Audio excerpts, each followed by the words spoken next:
कला और कलाकार की कोई सीमा हो सकती है? तो आजकल उभर के अगर आ मैं रहे हैं, पाकिस्तानी उनको कलाकार- देखो कि दिल 4 पैसे लेके स्टेज पे खड़े होके गाना गाना और बोलना कि किसी के बाप का हिंदुस्तान थोड़ी आज ना की है। बात मैं हिंदी तो में ये सब करूंगा चीजें ताकि गलत बात है। सब तक पहुंच जाए। हिंदुस्तान तो हमारे बाप का ही पंजाब है के बेटा। हालात बाढ़ की वजह से बहुत खराब हैं। लोगों के घर बह चुके हैं, फसलें तबाह हो चुकी हैं, पशु गाय भैंस मर चुके हैं, लोगों की जिंदगियां बर्बाद हो गई। पंजाब जख्मी है पर हारा नहीं है।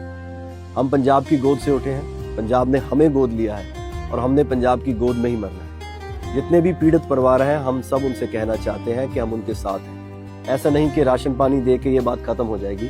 जब तक उनकी जिंदगियां दोबारा शुरू नहीं हो जाती, हम सब उनके साथ हैं।